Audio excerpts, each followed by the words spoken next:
Bonjour à toutes et à tous, merci de nous rejoindre. C'est l'heure de l'invité du journal. 33 milliards de dirhams, soit 3,5% du PIB. C'est ce qu'a coûté à l'économie marocaine pour l'année 2014, la dégradation de l'environnement. Ce chiffre, c'est la conclusion d'une étude engagée par le ministère de l'Environnement avec la Banque mondiale et dont les résultats ont été présentés début juillet par la secrétaire d'État au développement durable, Madame Nezha El-Wafi. Ce soir, nous revenons sur ce rapport pour passer en revue ces différentes conclusions, mais aussi évoquer les stratégies mises en place aujourd'hui pour limiter ces coûts. Et pour nous en parler, nous recevons aujourd'hui Madame Raja Chafil. Vous êtes la directrice de l'observation, de l'étude et de la planification au ministère de l'Environnement et du Développement durable. Merci beaucoup d'être avec nous. Bonjour.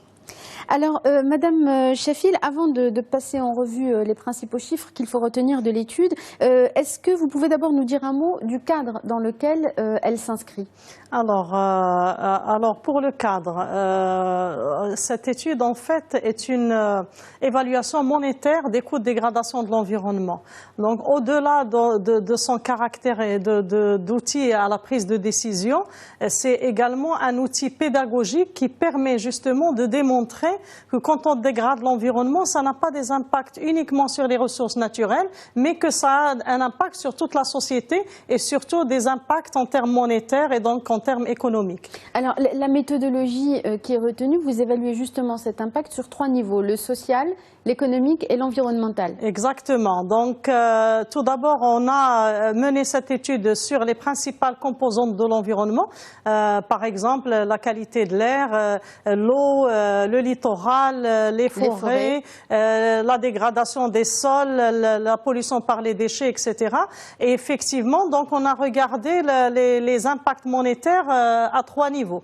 D'une part, donc, bien entendu, l'impact social. C'est quoi l'impact social? C'est-à-dire toutes les maladies qui sont causées par la pollution. Par exemple, la pollution de l'air cause des maladies respiratoires, parfois chroniques, etc. Ou la mauvaise qualité de l'eau. La mauvaise qualité de l'eau qui donne des maladies hydriques, etc. Donc ça, c'est pour les aspects sociaux. Les aspects économiques maintenant, les aspects économiques, on a étudié par exemple tout ce qui est perte de la valeur de certains milieux naturels. Comme par exemple le littoral, quand il est dégradé, il perd de sa valeur récréative, etc. Donc la forêt également, on perd la productivité de la forêt quand elle est dégradée, etc. Donc ça, c'est pour les valeurs économiques. Et donc sur le plan environnemental, c'est le 3e volet. Donc sur le plan environnemental, on a étudié tout ce qui est dégradation, justement, par exemple, dû aux déchets, tout ce qui est dégradation des plages, etc. Donc ce qui leur fait perdre leur valeur récréative, par exemple. Alors, pour les chiffres qui sont à retenir dans cette étude, j'en ai cité un tout à l'heure, c'est le coût pour l'année 2014, 33 milliards de dirhams, 3,5% du PIB. Ça a l'air énorme, mais si on revient à la première étude réalisée en 1995, le coût était à l'époque de 8,2% du PIB, soit 20 milliards de dirhams. Il y a donc une baisse. Oui, il y a une baisse. Donc, il y a eu cette première étude qui a été faite un petit peu de manière grossière en 1995, mais peut-être que l'étude qui fait foi, avec laquelle on a comparé, c'est surtout l'étude de 2003 qui a utilisé les données de l'année 2000. Et donc cette étude a trouvé justement que les coûts de dégradation de l'environnement à l'époque, donc pour l'année 2000, étaient évalués à quelque chose comme 13 milliards de dirhams, ce qui représentait 3,7% du PIB. Bien sûr, comme vous l'avez cité vous-même, donc aujourd'hui, on trouve donc l'étude qui a été publiée en 2017, on a trouvé par exemple que les coûts de dégradation de l'environnement sont évalués à peu près 32,5 milliards de dirhams, ce qui équivaut à 3,5% du PIB. Alors maintenant, ce qu'il faut savoir, c'est que toute valeur égale par ailleurs, c'est-à-dire qu'on a comparé le comparable, puisque l'étude, ce qu'il faut savoir, c'est que la méthodologie elle-même s'est affinée ces dernières années, et donc c'est la même méthodologie utilisée en 2003, mais elle a été affinée, on a rajouté d'autres impacts, etc. Mais si on compare ce qui est comparable, c'est-à-dire en enlevant tous les impacts supplémentaires qui ont été évalués, etc., on trouve quand même un chiffre très intéressant, c'est-à-dire une baisse de 20% en 2014 par rapport à l'an 2000. Donc une baisse, significative. Voilà, c'est une baisse très significative, c'est-à-dire que le coût de dégradation de l'environnement qui était évalué en l'an 2000 à quelque chose comme 590 dirhams par citoyen et par an a été abaissé à 450 dirhams par citoyen et par an pour l'année 2014 et donc une baisse très significative de 20%.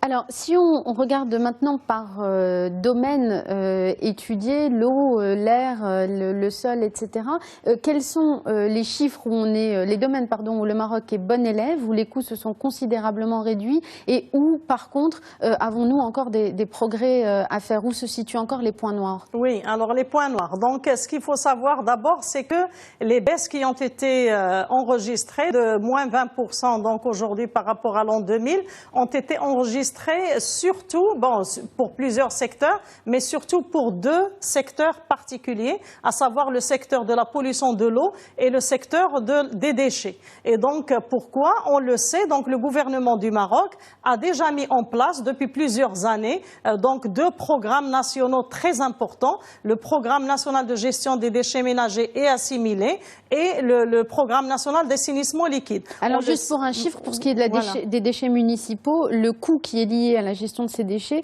est passé de 90 dirhams par habitant à 40 dirhams par habitant. On l'a réduit de moitié. Exactement, donc exactement. Et on sait qu'aujourd'hui, justement, grâce au programme pour la gestion des déchets ménagers et assimilés, aujourd'hui, on dispose de décharges contrôlées dans plusieurs régions du Maroc, donc où quand même les déchets sont gérés de manière convenable dans les normes internationales, etc.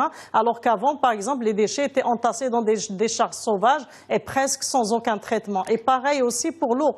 Dont le coût a baissé de 60%. Pour l'eau, on est passé par habitant de 190 dirhams par habitant à 80 dirhams par habitant. Là aussi, les progrès sont très importants. Exactement, les progrès ont été considérables et donc grâce justement au programme national d'assainissement liquide, grâce auquel donc plusieurs stations d'épuration des eaux usées, industrielles et domestiques ont été mises en place dans plusieurs régions du Maroc. Et donc aujourd'hui, heureusement, donc dans plusieurs régions, les eaux usées sont épurées avant d'être rejetées en mer ou rejetées, par exemple, dans les oueds, etc. Alors ça, c'est pour le volet de ce qui va bien, mais il faut aussi parler de ce qui ne va Exactement. pas. Et en l'occurrence, c'est sur la question de la pollution de l'air et des émissions de gaz à effet de serre que les progrès sont encore à faire. Exactement, surtout sur la qualité de l'air. Donc la qualité de l'air, et ce qu'il faut savoir quand même, c'est qu'il faut nuancer. Même si on dit que pour la qualité de l'air, il y a des efforts à faire, oui, mais il faut nuancer tout cela. Pourquoi? Parce que on le sait, donc dans les grandes villes, par exemple,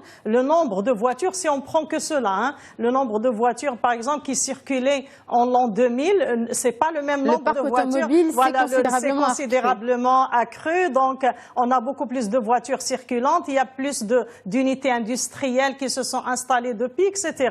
Mais donc, ce qu'il faut savoir également, la bonne nouvelle, c'est que aujourd'hui, le secrétariat d'État chargé du développement durable a déjà, avant la sortie même de ces résultats, a déjà préparé un programme national de la qualité de l'air, donc qui va être présenté à un comité national pour être entériné. Et donc, on va commencer, Inch'Allah, sa mise en œuvre très bientôt. Alors, vous faites une excellente transition avec ma dernière question. Il nous reste 2 minutes sur les perspectives et les recommandations ouvertes par cette étude, parce que bien sûr, elle établit un constat sur ce coût de la dégradation de l'environnement, mais elle formule aussi des recommandations. Alors, sur quel levier faut-il agir pour améliorer encore cette baisse des chiffres? Est-ce qu'il faut changer le cadre juridique, accompagner le cadre juridique? Est-ce qu'il faut aussi renforcer les observatoires régionaux concernant la protection de l'environnement? En fait, c'est un peu de tout ça, en fait. Donc, j'ai parlé du programme de la qualité de l'air.